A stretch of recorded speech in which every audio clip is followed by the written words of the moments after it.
L'homme est malade parce qu'il est mal construit. Il faut se décider à le mettre à nu pour lui gâter cet animal qui ne démange pas.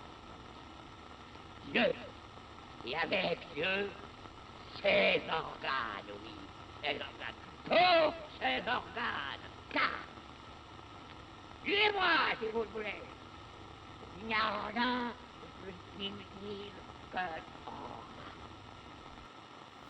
Opa! Deixa eu ajeitar o microfone aqui.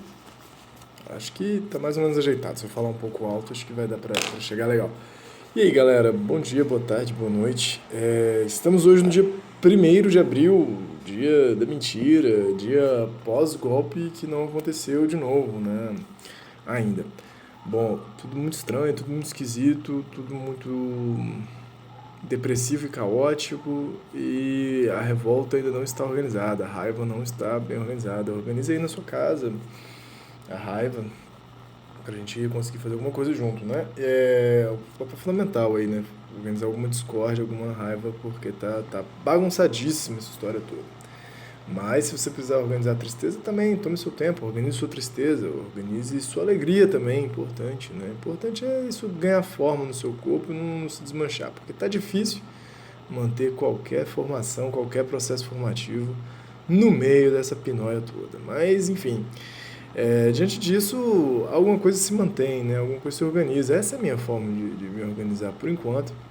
Tá me servindo, uma das, né? Que é esse grupo de estudo semanal do Antiédipo, né? Um grupo de estudos onde eu não vejo os outros participantes. Muito conveniente, né? Mas eu acredito que eles estão aí. Estamos em direção a 500 escutadas, segundo as análises do Anchor e do Spotify, 500 escutadas, cara, desse podcast. Fico muito feliz, assim. Mas deu uma reduzida legal. Acho que ninguém tá com muito clima pra... Deu uma reduzida agora, nesse mês de março. Ninguém tá com muito clima de escutar, né, podcast de Antiédipo, assim. Na verdade, tem muito podcast por aí, eu mesmo já estou perdido, né, com o número de podcasts, então... Dito ainda que esse é um que, às vezes, as pessoas precisam ler junto, né, fico imaginando, que doideira. Falando em ler, eu tô aqui do meu lado, terminando um livrão, que é o Jurassic Park, do Michael Crichton, que... Só alegria, muito mais gore do que o filme do Spielberg. Spielberg reduziu aí para um PG-13, já diziam os estadunidenses, né? Um filme que é muito mais gore, tem muito mais Velociraptor matando bebês e crianças expostas a cadáveres em situações muito traumáticas. Então, é um livro que eu gostei bastante, tem um clima de hoje em dia. Porque tem um personagem que é meu xará, que é o Ian Malcolm, que no filme é interpretado por Jeff Goldblum, que é um matemático gastão, né? Um matemático chato, bem conveniente, sim. Que ele é extremamente realista por ser um matemático da complexidade, muito inconveniente também por isso, né? Mas tava lendo aqui um spoiler, que não é bem um spoiler, porque vira e mexe o livro perde sua mão boa de narratividade de aventura, assim, né? E entra, às vezes, umas digressões científicas e matemáticas, ou sobre os impactos da ciência da matemática, que são ligeiramente forçados, assim, muito pedagógicos, né? Aquela coisa que os personagens... Então, você sabe o que é a ciência da complexidade? Não sei, me explique. E aí eles começam a explicar, e tem longos parágrafos de digressão que o tal do Michael Crichton se deliciou, provavelmente, né? Fazer essa divulgação científica a nível literário. Mas que pelo menos tem embasamento, né? Mas enfim, tudo isso para dizer que esse matemático, o meu xará, o Ian Malcolm, ele no filme ele não aparece muito, né? Ele aparece pouquinho, ele tem umas cenas memoráveis e o Jeff Goldblum é muito bom, né? Abraço aí o Thor Ragnarok e A Mosca, né? Filmão do Cronenberg. Mas no livro ele tem uma pala que é pensando essa não é relatividade, né? Mas essa perspectiva de que a vida da Terra tem bilhões de anos. A Terra tem bilhões de anos e a vida da Terra tem bilhões de anos. Então, quando a gente pensa, né, nós seres humanos pensamos em destruir a Terra, é muito ledo engano, né? Na verdade, o grande rolê é que a gente tem um grande perigo de destruir a nós mesmos, né? A Terra vai continuar. Mesmo que a gente faça uma hecatombe nuclear, a vida em algum lugar se continuará, né? Embaixo do solo, congelado nos árticos, e tomará seu prosseguimento depois de centenas ou milhares de milhões de anos, assim. Mas a gente desaparece, então... E ele coloca isso, mas assim, a Terra a gente não pode nem salvar nem destruir, mas talvez a nossa própria espécie ainda reste alguma coisa aí pra gente fazer, né? Ou não, acho que circular isso, essa temporalidade da existência da espécie, talvez a gente não conseguiu, não seja algo que nos coloque numa posição de aceitar tudo do jeito que tá, né? Mas também ao mesmo tempo não ficar tipo assim, meu Deus, nossa, não, às vezes foi uma experiência meio fracassada da vida na Terra. Espero que esse recado do possível fracasso das nossas existências coletivas como espécie tenha alegrado seu dia de 1º de abril, ou de quando for você ouvir isso aqui, né? De qualquer forma, vamos tocar esse barco. Hoje estou um pouquinho atrasado, meio adiantado, meio atrasado, meio maluco aqui das ideias. 11h11, olha só a hora que vai parar o despertador, 11h11. Tinha uma confusão aqui de começar a praticar yoga, aí eu dei um horário meio maluco, assim. Normalmente começa a gravar às 11h, eu estou gravando 10h50, nossa, que horário maluco. Mas vamos lá, galera, 20 minutinhos de leitura aqui, sem perder a amizade. Nossa, abri o livro na metade, com tipo uma esperança, como se a gente estivesse lá na metade do livro, mas não, estamos aqui na página 41, meus queridos. Minhas queridas, vou voltar do começo do parágrafo mesmo, não vou fazer o esforço de ir lá na meiuca, né? Vamos tentar ler esse parágrafo que é 1.4.2, concepção idealista do desejo como falta, o fantasma, the ghost. Então começa. De certa maneira, a lógica do desejo não acerta seu objeto desde o primeiro passo, aquele da divisão platônica que nos faz escolher entre produção e aquisição. Assim que colocamos o desejo do lado da aquisição, fazemos dele uma concepção idealista, dialética, nihilista, que o determina. Em primeiro lugar, como falta de objeto, falta do objeto real. Né? Esse aqui é um ponto que, de alguma forma, dá para se identificar com o pensamento do Kant, do Freud e do Lacan, né? Do objeto perdido. É verdade que o outro lado, o lado produção, não é ignorado.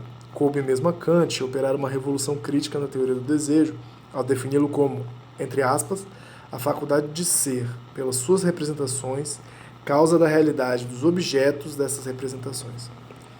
Mas aí continua, né? Aqui foi onde a gente parou da vez passada, fecha aspas. E aí vem eles. Mas não é por acaso que, para ilustrar essa definição, Kant invoca as crenças supersticiosas, as alucinações e os fantasmas. Sabemos bem que o objeto real só pode ser produzido por uma causalidade e mecanicismo externos, mas esse saber não nos impede de acreditar na potência interior do desejo de engendrar seu objeto, mesmo que sob sua forma irreal, alucinatória ou fantasmática, e de representar essa causalidade no próprio desejo. Um pouco confuso aqui, nota 21. Immanuel Kant, Crítica do Julgamento, ou Critique do Jugement, Introdução. Parágrafo 3. Nota o tradutor sobre esse ponto do parágrafo 3 da Crítica da Faculdade de Julgar, ver Deleuze e Filosofia Crítica de Kant. Então, né, você lê Deleuze, tem que ler Deleuze, não tem jeito. Eu vou só ler de novo essa parte aqui, porque eu acho que eu estou entendendo, eu não saquei se vocês estão já criticando ou colocando, só apontando o que Kant fala.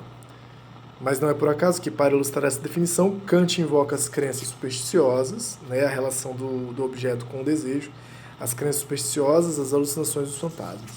Sabemos bem que o objeto real só pode ser produzido por uma causalidade de mecanismos externos. Tá? O objeto real só pode ser produzido, o real, né, o que não é o que a gente toca, não é a representação dele, na teoria kantiana. Mas esse saber, o saber que o objeto só pode ser causado pela causalidade de mecanismos externos, mas esse saber não nos impede de acreditar na potência interior do desejo de engendrar seu objeto. Não nos impede de acreditar na potência interior do desejo de engendrar seu objeto. Tá? Mesmo que sob uma forma irreal, alucinatória ou fantasmática, e de representar essa causalidade no próprio desejo.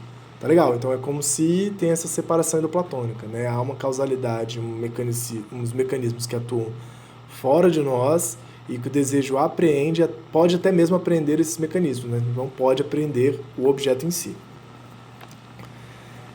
Se o objeto é produzido pelo desejo, tá. Então, quando ele faz essa dimensão, né, de forma irreal, né, de pensar, de elocubrar sobre as causas dos mecanismos externos a si, ao próprio desejo que é interno, né, que é com essa organização individual e pessoal ainda, né, Mesmo quando ele faz isso, ele está produzindo um objeto no campo do desejo, né? No campo da entendida realidade psíquica que vai vir aqui pra frente. Ixi, menino.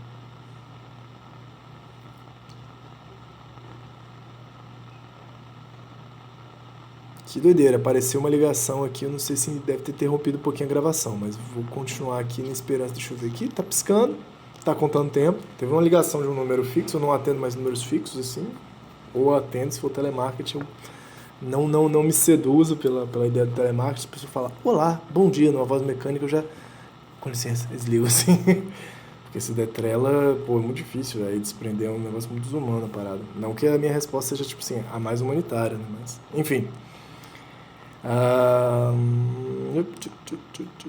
Se o objeto é produzido pelo desejo, sua realidade, portanto, é a realidade psíquica. Essa que é a diferença aqui, né? Então você vai ter a realidade real e a realidade psíquica, nessa diferenciação platônica, extensão de uma diferenciação platônica no campo da filosofia, da moral e da psicologia. Então podemos dizer que, no essencial, a revolução crítica nada altera. Essa maneira de conceber a produtividade não põe em questão a concepção clássica do desejo como falta, mas se apoia nela, escora-se nela, contentando-se em aprofundá-la.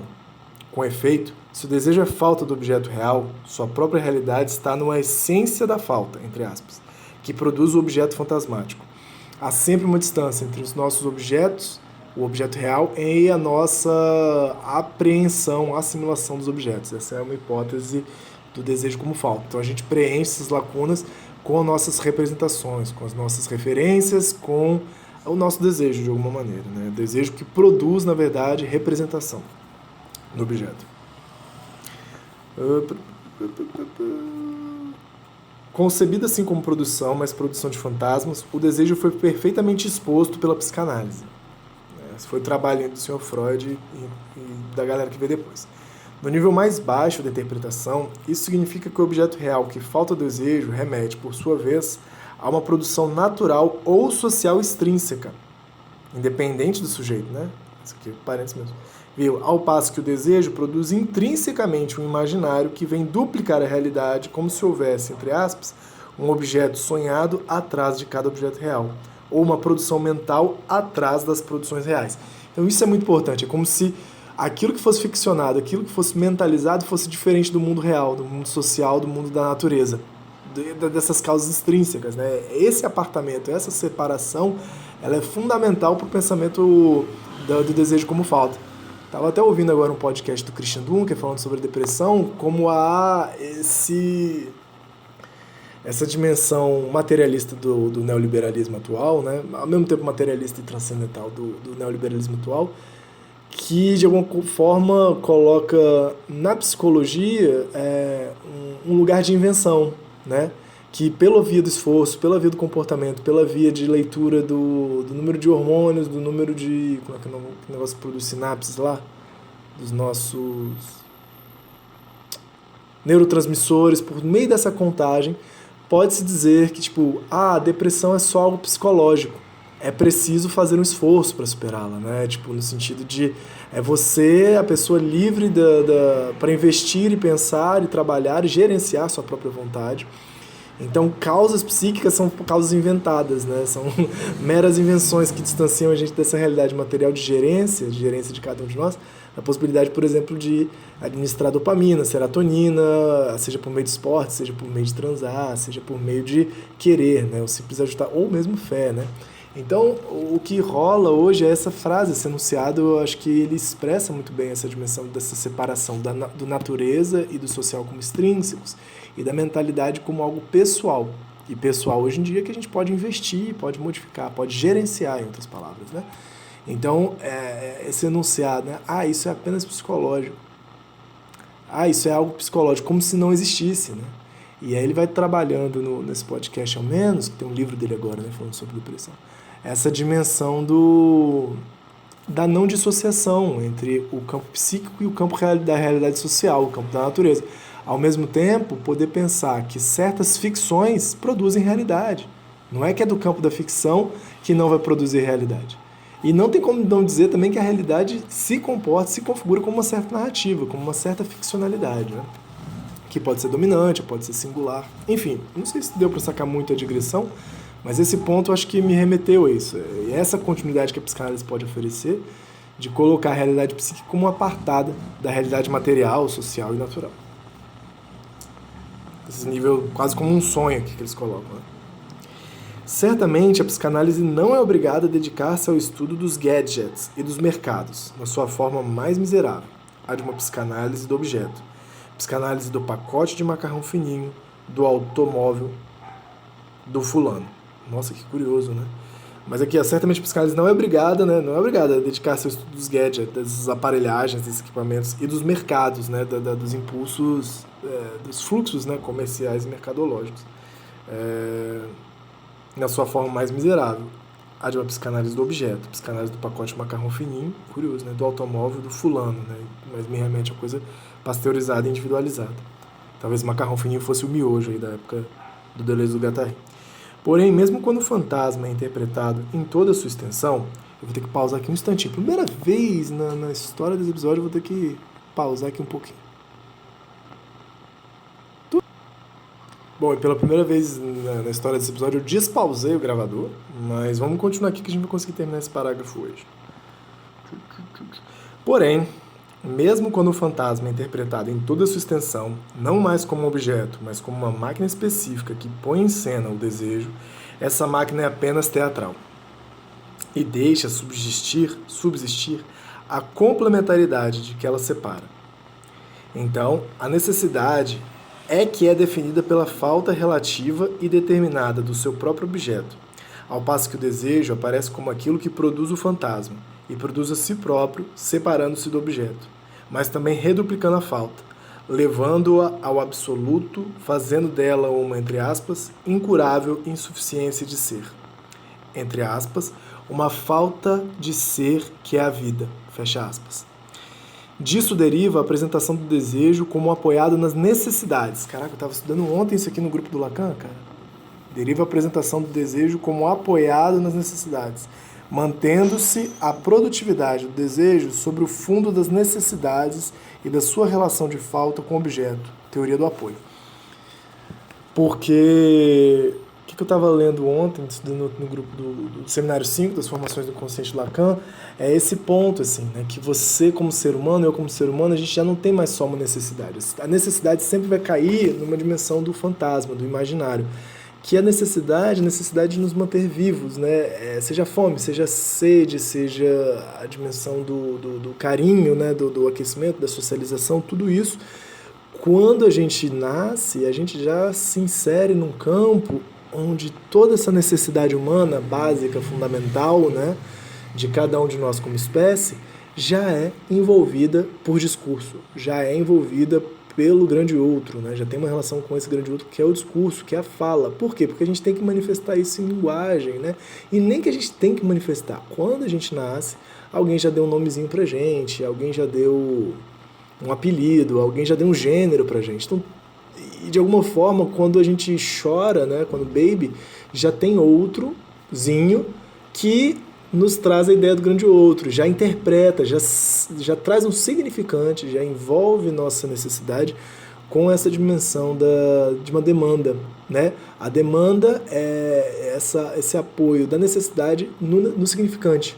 O que significa isso, né? O bebê chora e não é qualquer choro, não é só um incômodo, não é um instinto que faz a mamãe e o papai, ou o vizinho, né? A envolvê-lo ou matar o bebê, tá ligado? Já é demanda, já é palavra. Ouve-se o choro e fala, esse bicho está me irritando, esse bicho está com fome, esse bicho precisa de cuidado.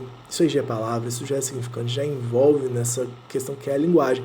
Mas aí você já tem de saída, para a teoria da psicanálise, um apartamento. Apartamento, caraca, eu tô com essa palavra apartamento.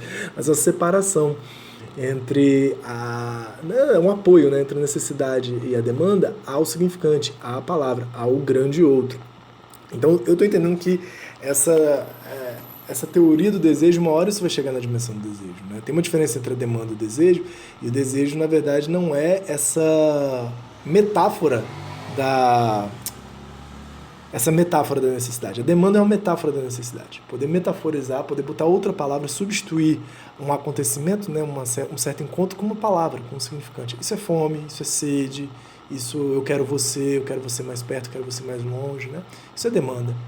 Mas o desejo é exatamente a insuficiência entre o significante e o objeto. O significante e o pequeno outro. Nunca, isso sempre escorrega esse sentido. Todo significante ele tem uma certa insuficiência, ele tem uma certa pluriversidade de possibilidade. Cada palavra significa várias coisas. E entre o que eu falo, o que você diz, há um universo de diferença que é sempre deslizante. E a gente pode ir até os infinitos com isso aí.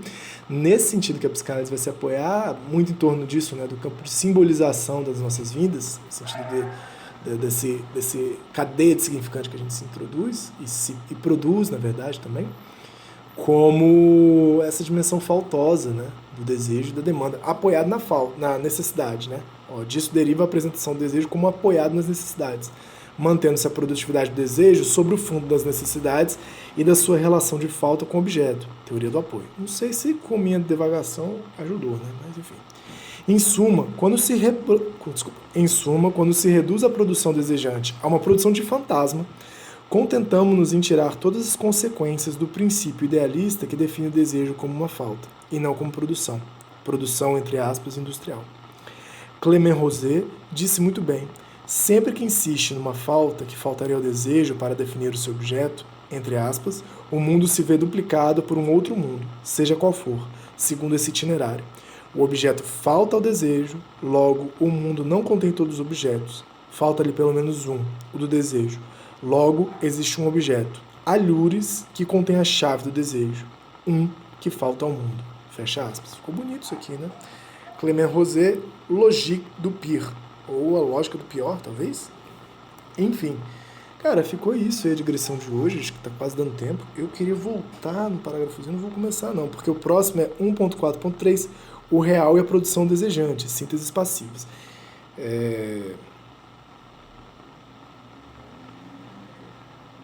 Eu vou só voltar o parágrafo um pouquinho, porque eu fiquei viajando aqui, eu queria ler de novo, né, no grupo de estudo aqui que eu tenho com vocês, né, porque ficou uma dúvida. Eu vou voltar do porém, na página 42. Porém, mesmo quando o fantasma é interpretado em toda a sua extensão, não mais como um objeto, mas como uma máquina específica que põe em cena o desejo, tá legal, né? Porque a gente não tá falando mais de... O desejo não deseja o objeto, o desejo deseja, de alguma forma, essa falta, o próprio desejo, né? Essa dimensão fantasmática. Não mais como objeto, mas como uma máquina específica que põe em cena o desejo, essa máquina é apenas teatral. E deixa subsistir... É sempre teatral, né? É sempre uma representação, é sempre como se tivesse um teatrinho mental dentro da gente também, né? E deixa substituir a complementaridade do que ela se separa.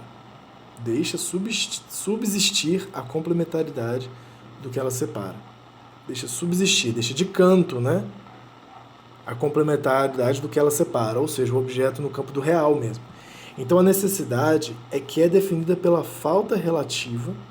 A necessidade é que é definida pela falta relativa. A necessidade que seria essa relação mais próxima com o real, né, com o objeto. A necessidade é que é definida pela falta relativa determinada do seu próprio objeto. Ao passo que o desejo aparece como aquilo que produz o fantasma e produz a si próprio, separando-se do objeto, estou entendendo? Mas também reduplicando a falta, levando ao absoluto, fazendo dela uma incurável insuficiência do ser, uma falta de ser que é a vida. Porra, que legal, bacana. Lembrando isso, né, tanto o Deleuze menos, né, mas o Guattari bastante, assim, uma assiduidade muito grande nos seminários do Lacan, por isso a gente vem voltando, assim, né, e esse capítulo, opa, deu a hora, nem vibrou, né, meu celular tá mega silencioso aqui. Hoje é dia 1º de abril, falei e esqueci, tá? 1º de abril, anotadinho. Menos o Deleuze, né, mas o Guattari fortemente frequentava os seminários do Lacan, então pensando isso aqui, né, tanto junto com o Freud, mas com essa interpretação estruturalista. Por que estruturalista? Porque para o Lacan vai ser o inconsciente estruturado como uma linguagem, né, não é com a linguagem, é como uma linguagem. Então, nesse sentido, há esse limite, né, muito trabalhado pelo Deleuze e Guattari, e essa é a crítica de pensar um estruturalismo baseado no significante, na palavra que envolveria a realidade, né? E aí, de alguma forma, afastaria, como se a gente vivesse um campo de palavra para entender como realidade psíquica, e existiria a realidade real e inacessível. E isso traz uma dimensão minimamente política, né? Minimamente traz uma dimensão política, de uma certa passividade, né? De uma certa dimensão de falta e de conformação com essa falta, sem pensar essa falta como produção. Ver essa falta e ver essa passividade diante da falta, essa conformação com a falta, sim, como algo produtivo. É preciso produzir algo que suprima essa falta. A gente está colocado nisso também na psicanálise. É preciso produzir algo para fazer com essa falta, com esse desejo que falta. Mas, ao mesmo tempo, essa separação do tipo mundo real, mundo do desejo, instaura certas conformidades políticas também. Certa aceitação e certa desconexão com esse campo do político, do econômico, das racializações. Isso que é um perigo muito grande, para parecer que tudo é um jogo de palavra, né? Eu lembro muito do Reich, quando ele falava de uma impossibilidade no tratamento analítico, no tratamento de psicanálise, se ele devolvia os pacientes curados, né, dos seus traumas e das suas neuroses com relação aos casamentos, com relação à vida e à miséria, e o mundo devolvia a eles uma dimensão de desemprego, de casamentos compulsórios, e isso era terrível para o Reich. Ele falava, cara, não pode de maneira alguma, serem dissociados essa dimensão de uma higiene mental ou uma higiene psiquiátrica, né, com a transformação da realidade social. Isso é indispensável. E esse foi um dos rachas também, né, do Reich com o Freud, e o antiédipo é baseadíssimo em bastante coisa no próprio William Reich. Galera, um forte abraço para todo mundo. A gente se vê semana que vem, no dia 8 de abril, se tudo der certo, né, daqui a uma semaninha. E é isso, espero que estejam bem. Quem quiser participar do programa, por favor, fala comigo. Estou ansioso aqui Ansioso é uma palavra muito forte, mas estou esperando a participação de vocês. Um beijo forte abraço, até a próxima.